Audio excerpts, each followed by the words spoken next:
Plotgate CSA is a community-supported agriculture project. So it's a farm that grows vegetables and produces food for its members. There's 23 acres of land here at Plotgate, which is owned by a cooperative called Plotgate Venture. The long-term ambition is to build 8 live-work units on the land here, eco-builds off-grid. And that's really what drew us here. But there was also all this land that needed to be managed. Dan and I found ourselves in a position where we were doing the majority of that because actually it's really what we wanted to do. We decided that the best way forward for us would be to take on a lease of onto one of the fields as a separate organisation as Plotgate CSA and to establish the community supported agriculture project on that bottom field. We've got an open day today, so we've invited a lot of people from the village and people who are interested in the project to come along. Some of those people have invested in our share offer already, so we wanted to show them progress that's been made. Today it's also about sort of promoting the share offer and the veg boxes as well to local people, and also just giving people a flavour of what the site is and what's going on down here. Well, I think having something like a share offer is a really good idea to get local residents in, to see what's just on their doorstep.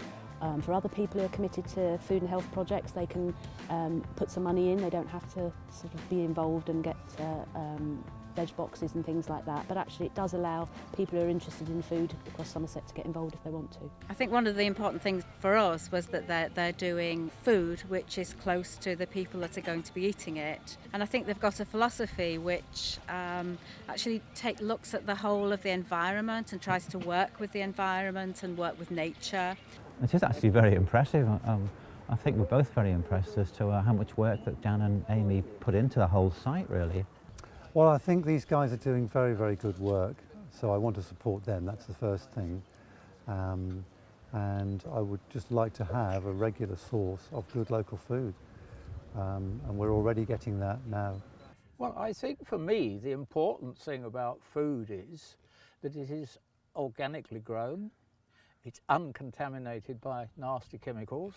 So I'm very much in favour of food that's come from organic sources.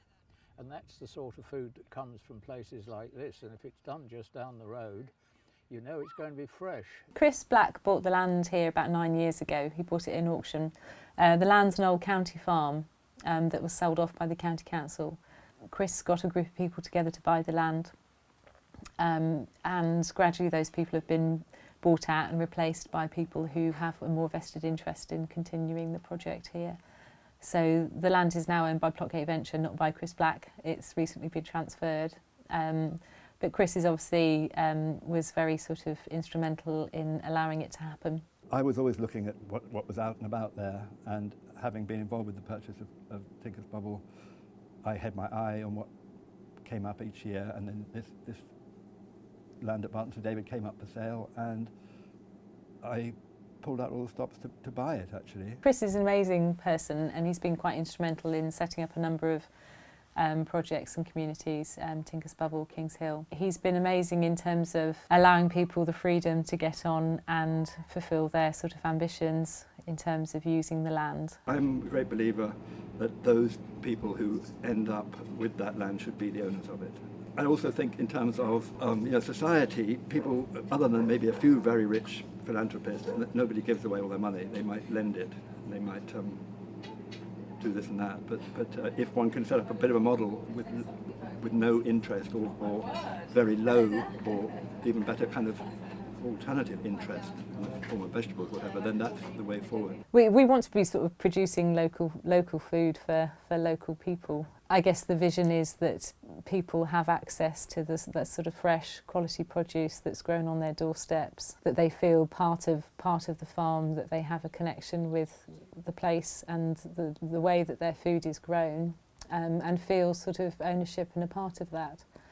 I think, so many people are sort of very detached from those sort of basic processes. We created our cropping plan back in the winter, which was sort of organised so that there was about 12 things that were going to be harvestable each month. So that gives us some sort of leeway if something doesn't work, but also a bit of kind of variety in the boxes. So the cropping plan was written a while ago, and then from that we created our sowing plan.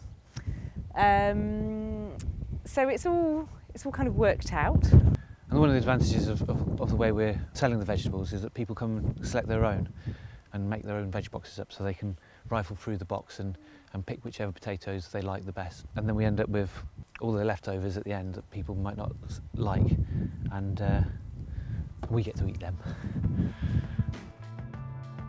And it's always like this, I think, with gardens. It surprises me every single year how when the growing season gets started and you start working out there and you end up with these beds full of this abundance, just walking through to see how many beans and courgettes we had to pick. So, you know, really it is all very fabulous and productive, and it's a real special place full of these lovingly grown things with the flowers in among. And it's always surprising, even when you've seen it so many times before, how that comes about in the spring. You know, you put a certain amount of effort in, but you know, there's a lot that comes from somewhere else, you see what I mean? Whether it's from people coming to help or just the way the weather is and how things work out. In this week's box, we have the standards: potatoes, onions, carrots, which is what we try to put in every week. We've got the last of the broad beans. We've got garlic. We've just done our garlic harvest, so we've harvested over 60 kilos of garlic, and that's 4 different varieties. So we have got some shallots that are ready and that need to be harvested. We tend to put a salad bag in every week. The courgettes are coming on thick and fast now. We've got some tomatoes in the tunnel. I don't know if we've got enough tomatoes for a share. It might be, when something's just beginning, we sometimes do a kind of either or. So people can choose either tomatoes or something else. Or it might be that we just use the tomatoes for the pizzas today, because we're doing pizzas at the pub.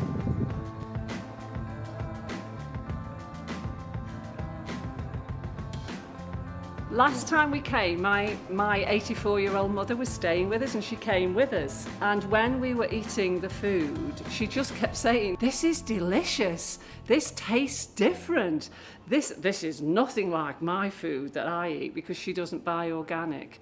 So she just thought, particularly the spinach, she just thought it tasted like nothing she'd ever had before. And so did we, to be honest. It's beautiful food. The carrots just melted in your mouth. I mean, everything about it is just delicious. So we're real fans. So we're glad we're invested, and we're glad we're coming regularly to have the food. I think it's a marvellous thing that they're doing. I shop at Lidl and Sainsbury's, but since the project with Dan and Amy, I'm able to substitute, you know, a lot of the things that I buy or used to buy in those supermarkets. I can now get from Amy and Dan, and it's lovely knowing where it's come from and how it's grown and the love that they put into that. It's really important.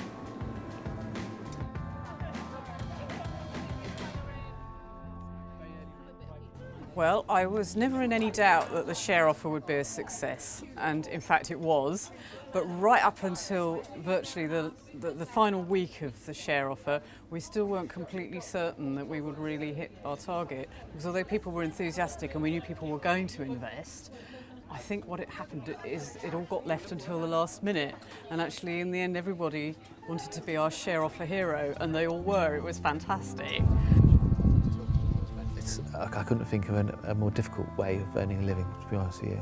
And that is the challenge, is actually how do you earn a living growing vegetables? I mean farming as a whole, I mean, entering farming is such an unsurmountable task with the value of land, and having to set the infrastructure up in order to do farming effectively, the costs are so high. It seems to be one of those Chinese puzzles that just somehow doesn't unravel, and I think the challenge for me has been how do we make this work? So yeah, there's a lot of easier ways to make a living, and I think it's the lifestyle more. I love being outdoors and the fresh air and the elements really. I don't know. I really like sort of the end of the day when there's a glorious sunshine that comes in on a nice warm evening, and the sheep are all frolicking around, and I don't know, there's a sort of a really beautiful air of happiness in the nature around you, with the birds singing and the animals contented and all the veg growing. Just to see the array of vegetables in midsummer, it's glorious. It's quite full on, it's quite exhausting.